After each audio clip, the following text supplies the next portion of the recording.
Okay, here is part 2. So just a quick reminder on what we're doing here.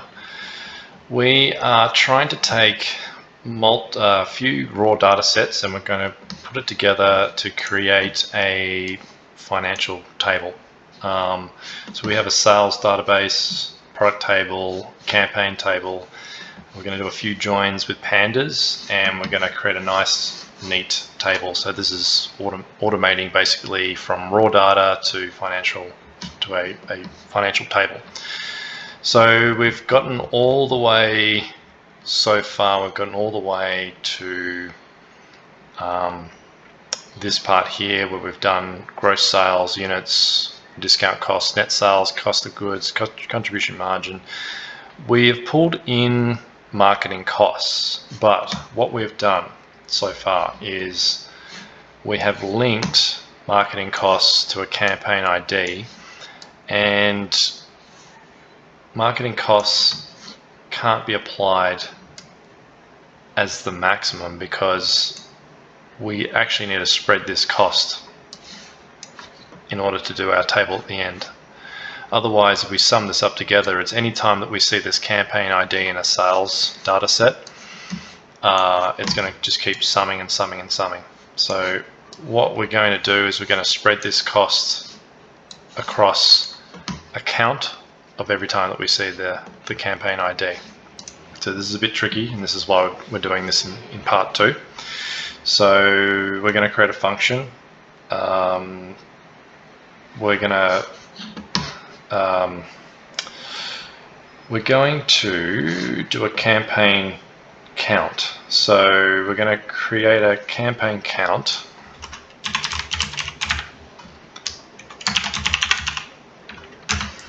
And we're going to use the group by. So sales data campaign ID. I'm going to aggregate it. Campaign ID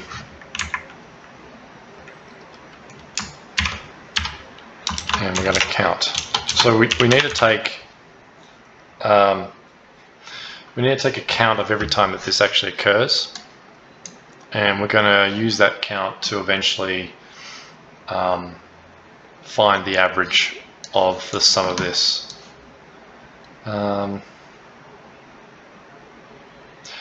Actually, take that back. We're going to find the total marketing costs on its own, and then we're going to divide them. Let's say that we've got campaign ID, campaign ID, campaign ID. We'll divide it by 3, so then you would see this figure as 1/3 of that, 1/3 of that, 1/3 of that. So we're spreading the campaign costs. I hope that makes sense. Sorry, it's a bit more tricky. We're hacking our way there. So we've got a campaign count now. So we've actually just created something. So campaign count. Let's see here. Oops, group by. So we've got the count here. So what we said before, we said this one here. This actually needs to be spread across 684 lines. So what we're going to do, we're going to do something a bit tricky. We're going to make a column that has this count, and then we're going to take that count and we're going to divide it by the marketing costs.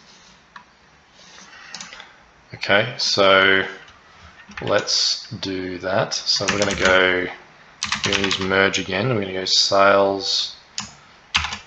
We won't. Yeah, we will. We'll go sales data equals sales data dot merge. I'm going to use this campaign count for the right side, and fortunately we have campaign ID as we've created it from the sales data, so we've got the same ID. So we're creating a subset of the sales data, and then we're going to join it together to get the count. So let me repeat that again. We've created a subset of the sales data, and we're counting the number of campaign IDs, and we're going to merge that with our existing sales data again. So we can go left on. The left is our original sales data, and we're going to say campaign ID. And then, because this is stuck in an index, because we've done a group by, we're actually going to have to say write index equals true.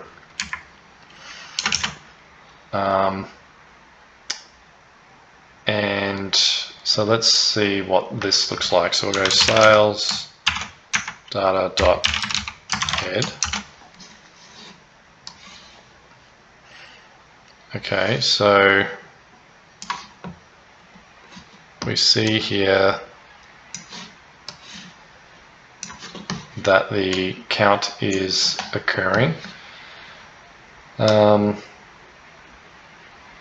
But what we want to do, we don't like this naming convention here, so we're going to rename that as well. So we're going to, I'm just going to take the last column here and we're going to rename it. So we'll go something tricky, we'll go sales data dot columns, and we're going to rename the last column by doing something like this. So this star sales data dot columns, and we're going to do the last column,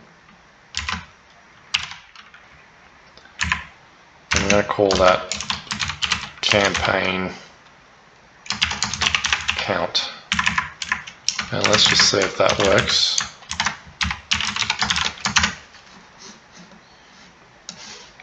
Yep, so it's just renamed that. Okay, so now that we've got the count of every time that we see this, so there is 684 1,000, whatever this number is, campaign IDs in the data set. So then all we need to do is just take this number and divide it by this number to spread the costs across the entire sales data set. So we'll create a new function, we'll call this def spread marketing cost. We can go row by row. So we'll say total marketing cost equals row marketing cost, which is this one. And then we take the count marketing cost,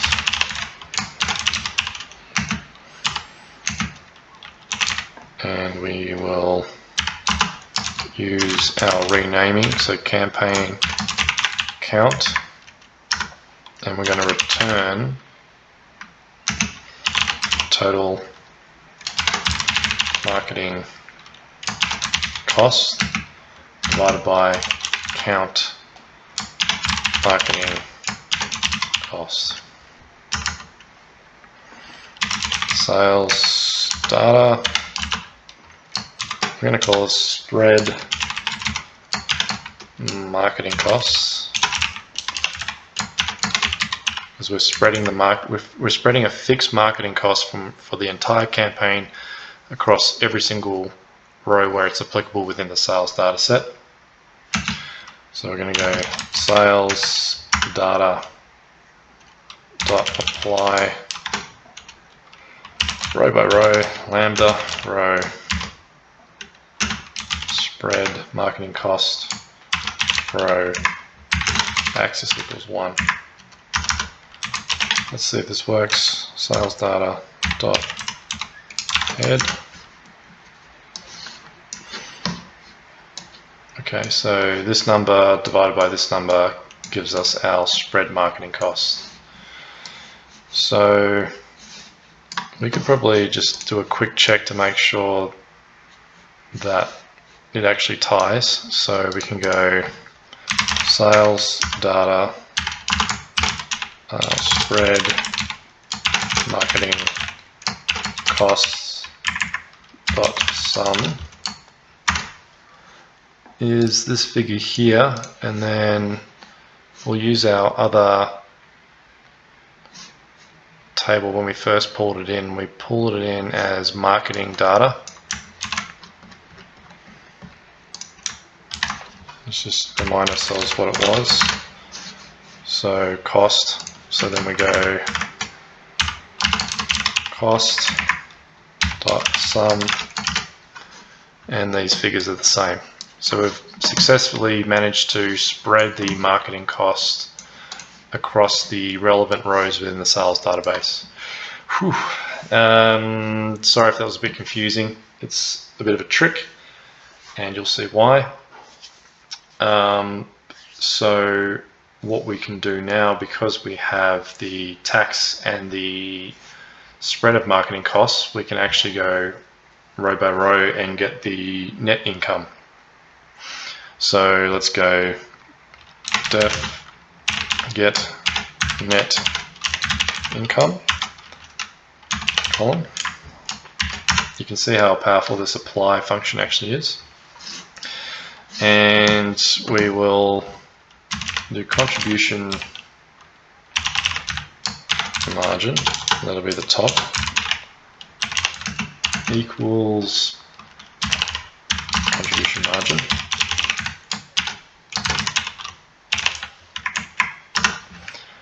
Do the tax, which is what we calculated from berries. So that's tax. And we have now the marketing costs, but we can't use the fixed cost, we have to use the spread. So column spread marketing cost. Okay, so hopefully this will make more sense on why we had to spread the marketing costs. So now we take the contribution margin, we deduct the tax, then we deduct the marketing cost to get our net income. Sales data net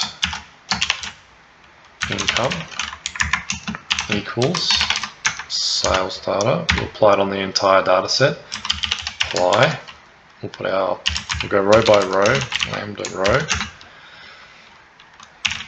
Get the net income by row. Axis equals 1. And let's hope this works. Ooh, some negatives. Okay. So, do we get any positive at all? I hope this data set will eventually show a profit and net income, but let's see. Okay, so let's have a look at what else we need to do. So we'll scroll up, grab this, mark down. So we have done marketing costs, we've done net income, we've done volume, and we've just got year to go.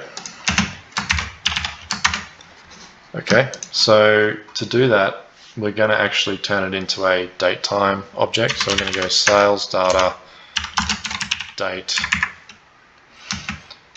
We go pd.date. Can we get away with that? Date time index. I wonder if we can do that. Let's see if we can do that. Daytime index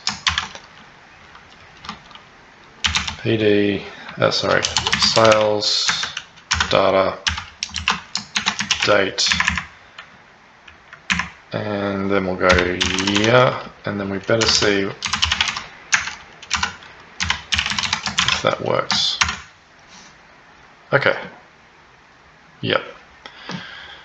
So we turned it into a datetime object, and then this function basically just helped us extract the year, which was quite handy. So now we have the date here. In fact, we shouldn't have done date, we should have done year. It should have made more sense. And now it's at the end. So that's fine.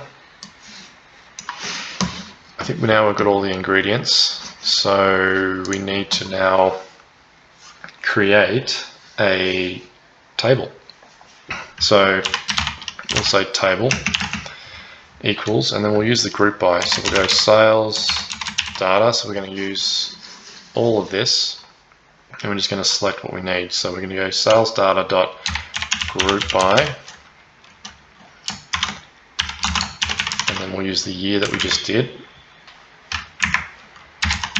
and then we'll aggregate,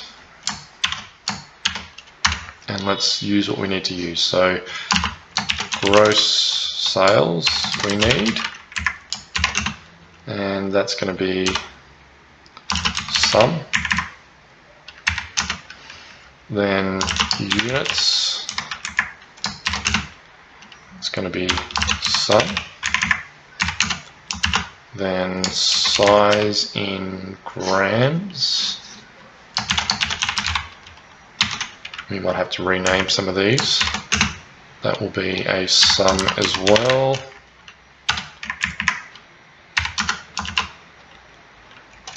Discount cost.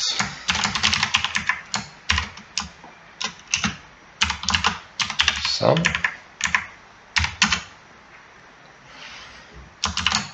Net sales. I'm sure there's an easier way of doing this. Net sales. We've just been explicit. Sum.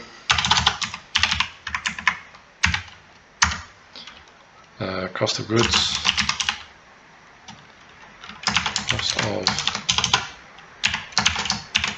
goods. Sum. Contribution margin.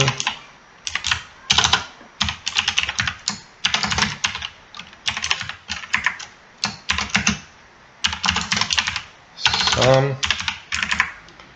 Nearly there. Spread marketing costs. We'll definitely need to change the naming for that. Spread marketing costs. We can sum it because we've spread it across.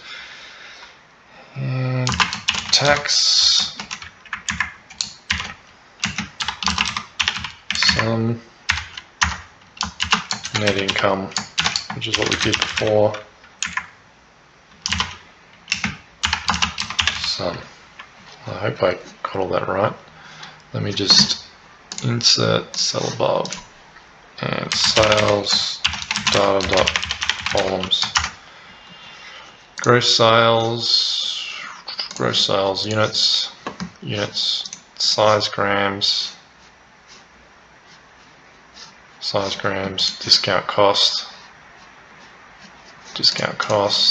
net sales, cost of goods, contribution margin, spread marketing costs, yes, tax, yes, net income, yes. Okay. Now, let's have a look. Okay, so we've got all these ugly sum things here, so we'll go table dot columns equals table dot columns dot drop a level. We're going to drop a level 1. Now let's look at it. Table, much cleaner. Okay, so I don't know why it is year 1970. That's pretty weird. Huh.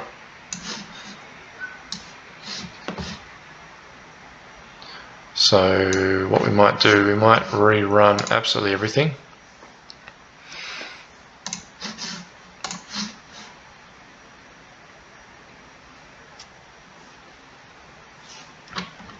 There we go. It was because I wanted to call it date originally, but I should have just pulled out year. So now we've got 2019, 2020. Okay, so obviously we would want this in a vertical type style to read it a bit better.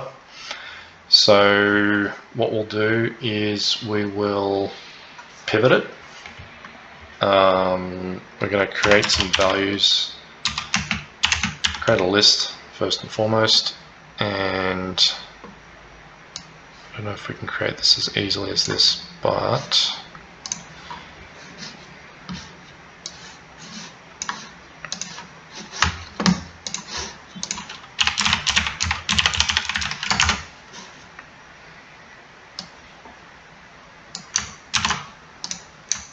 does this work? Well, I think it might have. Let me just check. Yep, it works. Okay, values, and then we're going to pivot. So we're going to go table equals table dot pivot table, and the columns will be the year, and the values will be the list above. So values equals values, and don't forget the ag func, which is normally defaulted as mean. We'll make that sum. And then we want to maintain an order. So to do that, we will do something like this. We'll go table equals table dot lock.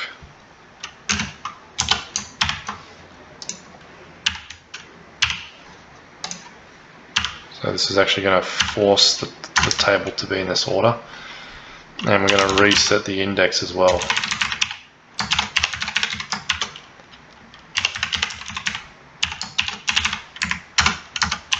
How does that look? Okay, gross sales units, size grams, discount costs. Okay, looks good. But we probably should format it a little bit better. So let's do that. So we'll say table 2019 is going to be equal to table 2019 dot apply, good old apply, lambda row, and we're going to do some styling to it. So we're going to go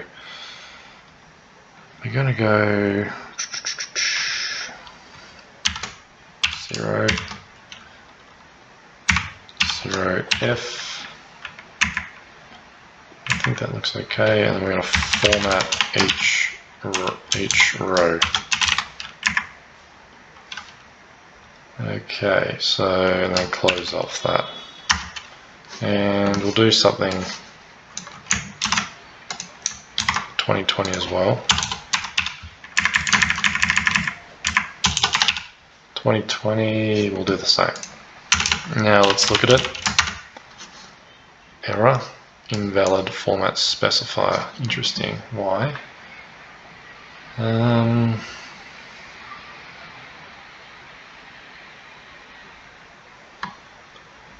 Let's see here. So apply lambda row.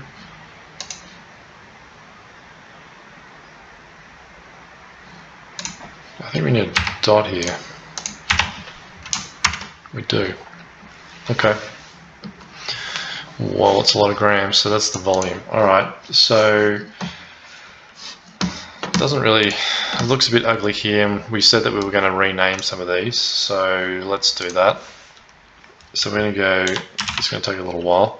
Table index equals table index, and we're going to replace gross sales and we're going to call it gross sales $. Makes more sense.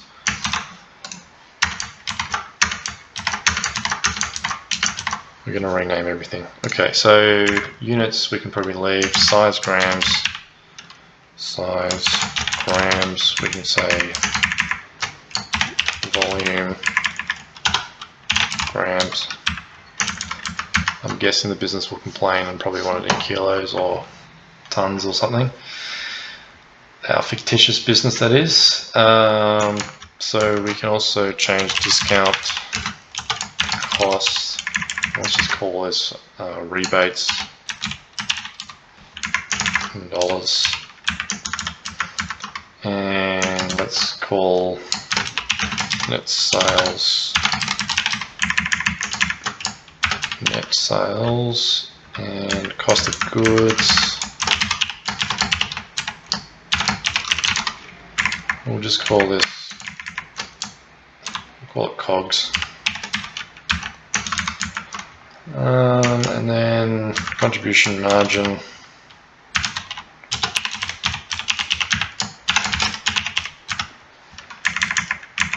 We'll call that the same, but we'll get rid of the underscore. We're nearly there. This is a big one we need to fix. Spread marketing costs. Spread marketing costs. We will call this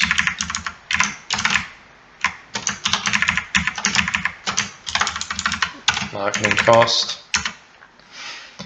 Well, we've come this far, so we'll go. Oops, it's tax equals tax, and finally net income.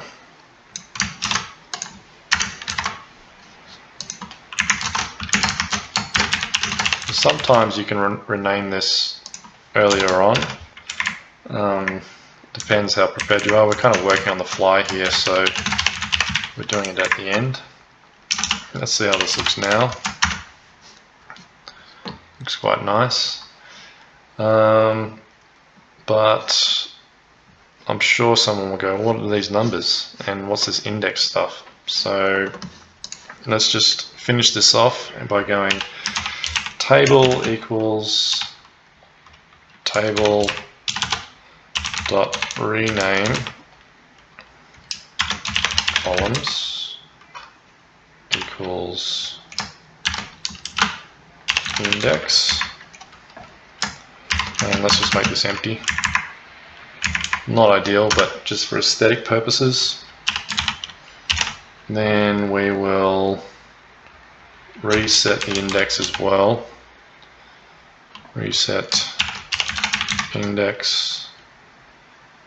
I wonder, actually, no, what we'll do, we'll go table, let's see if this works, table dot style dot hide index.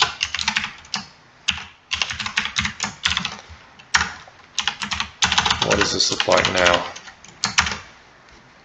Whoop, no, it looks like we need to reset it first. So we'll go table dot reset index. Try and drop it. Drop equals true. In place equals equals true. It's still there. Okay. How else can we do this? We could. Well, we could do another little hack. We could go. This is not ideal, but this is just to show that we can sometimes hack our way there. So we can go table equals table dot to CSV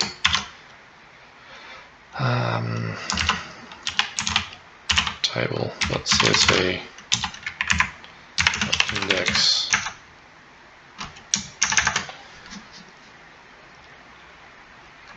index equals false.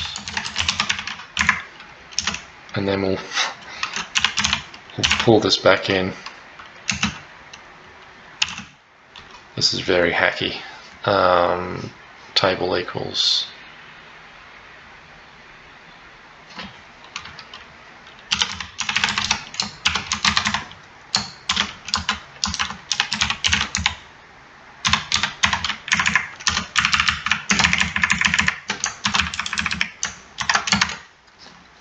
hacky, but we got the result. Thanks for watching.